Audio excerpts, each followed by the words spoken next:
Good morning, everyone. Got your coffee? I got mine.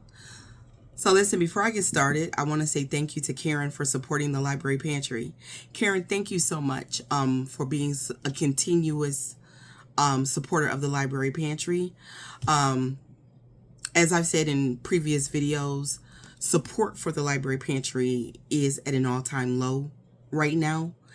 And because of it, we're going to have to do some things different. I have already made the decision. So, those of you who continue to support, like Karen, I appreciate you so much. I really, really do. But I do recognize and understand that we are in a recession right now. And because us black people, we have the least amount of resources at our disposal.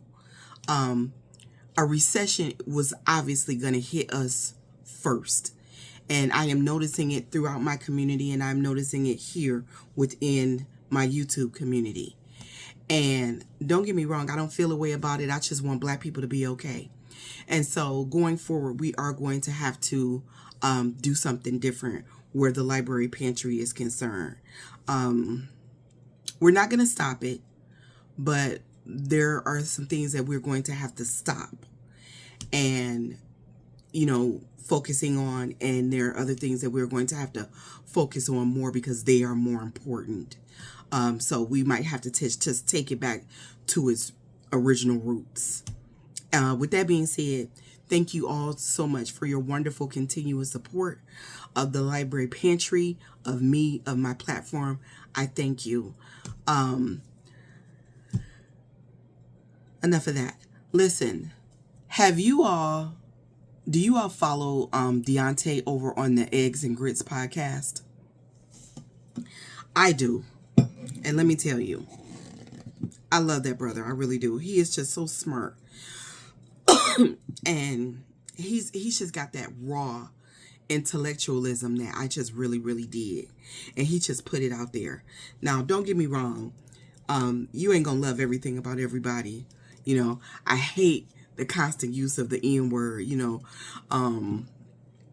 but, with a soft A, but, the brother be putting it down. He really do. He be really putting down some real truth.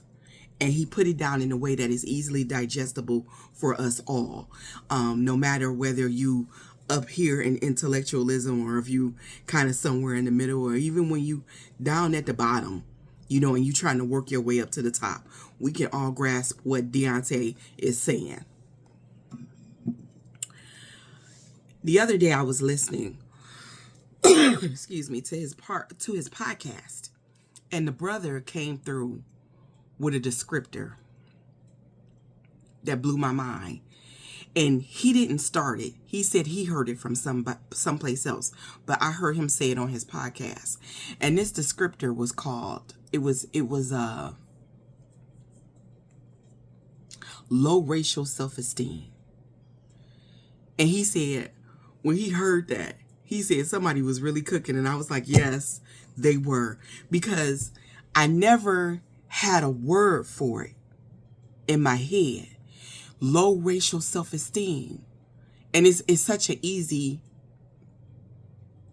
you definitely know what is being said when you hear somebody say low racial self-esteem. It's what a lot of coons suffer from.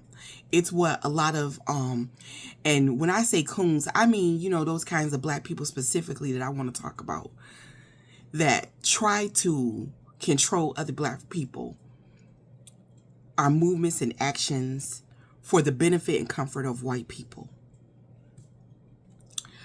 Over in the room, I posted this video, and you may have seen it on social media. There's a group of black kids that are celebrating. They're all wearing blue robes, and after they graduated, they're celebrating, and they just wilding out, celebrating.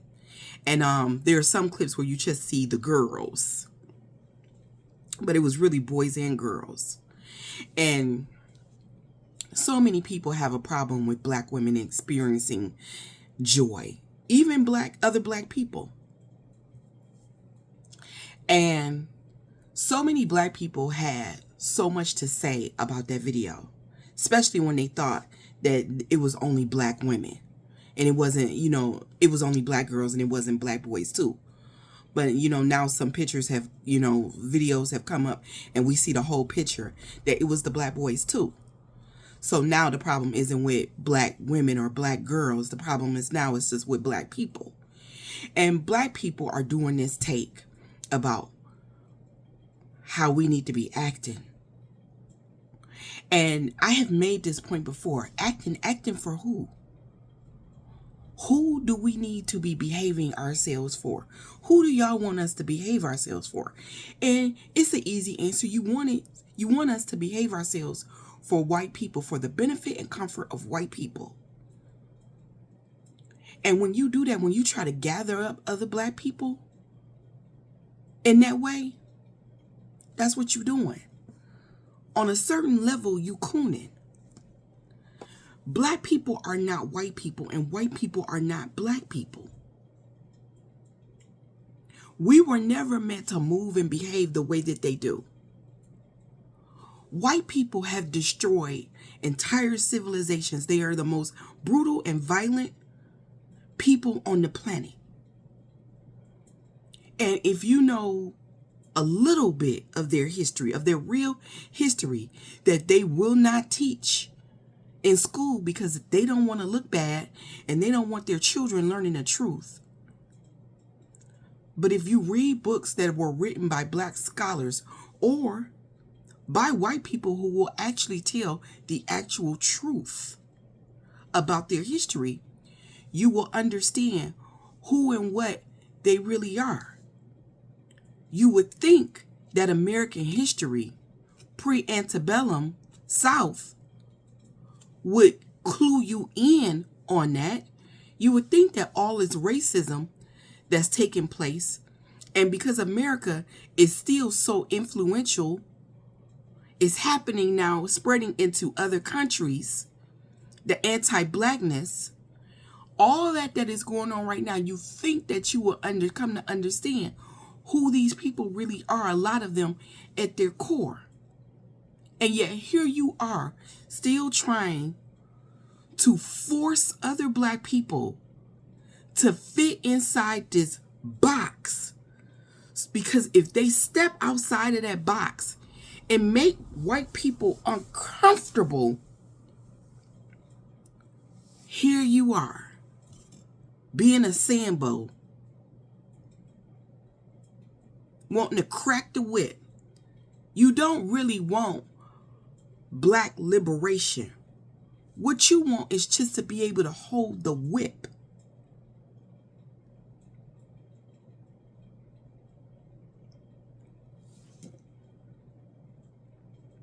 Black people have the right to experience joy and pleasure and pain and heartache and trauma in our own way.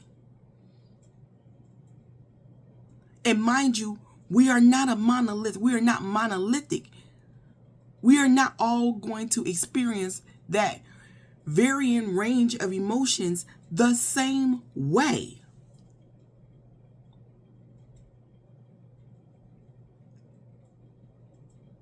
Stop telling other black people to behave ourselves.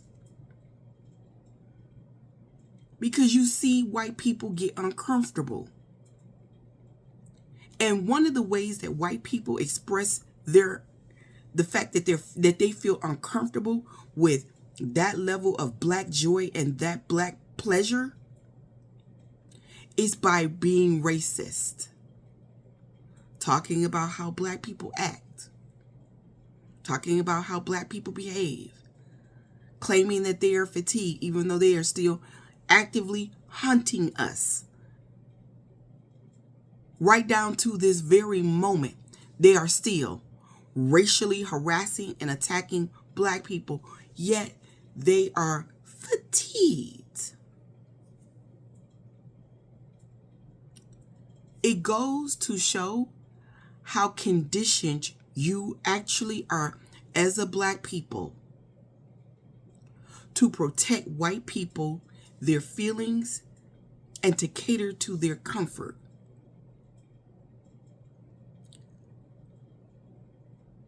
Just because you are black and you live in black skin doesn't mean that black people like myself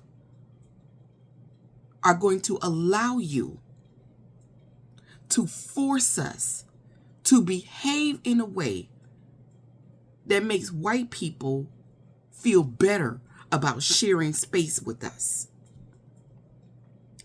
I saw a black woman's take over on TikTok about that fight on the Royal Caribbean cruise. And I don't know why she felt like she had to do a TikTok about that, but whatever. It's her platform. She could talk about whatever she want to talk about. But the biggest issue that I had with what she said was when she got to this point where she said, that's why they don't want to be around us. Fuck that. Fuck that. Because why do you care?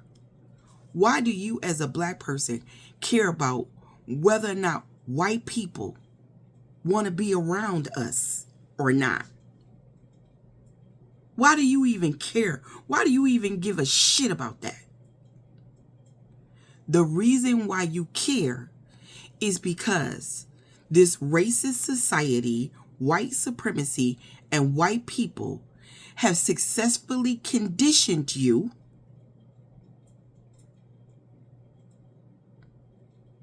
to care more about them and their comfort and their spaces and them as a collective than you do about yourself and other black people. You have been successfully conditioned to be a tool of white supremacy.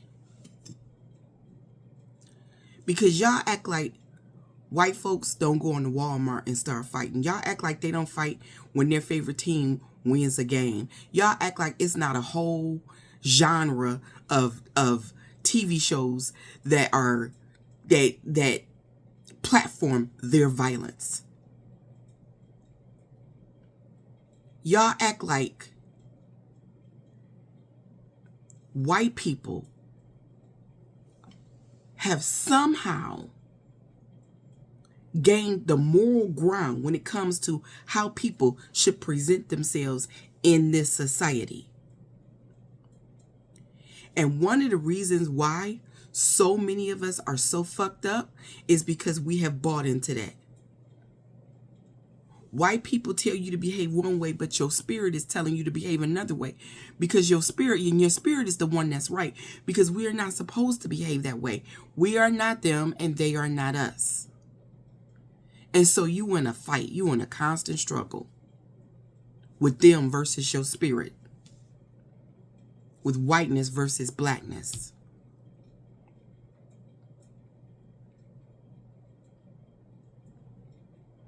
And when they winning, that's when you know you a full-on coon. Because to fight that, you have to deconstruct it. You have to deconstruct your desire to want to please white people. You have to deconstruct your desire to want to make yourself small in order to be accepted by them or to fit into their spaces. And you have to deconstruct from your desire to want other black people to behave that way too. Who cares what they think? Who cares what they feel about blackness? Why do you feel like they get to be able to even comment on that? That they are the moral authority when it comes to blackness and how we should behave. What makes you think that they should be the guardians over blackness and not blackness?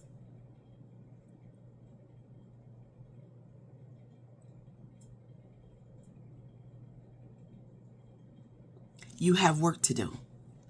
And so do I. I have to get out of my garden. If you would like to support this platform, if I said something that made you think, I would appreciate. I will leave my Cash App and Venmo down in my comments. You can buy me a cup of coffee. Feel free. You can support the Library Pantry. Or Just a little something to help make things easier for me. I appreciate y'all. Y'all have a good day. Do something righteous and good for other black people today.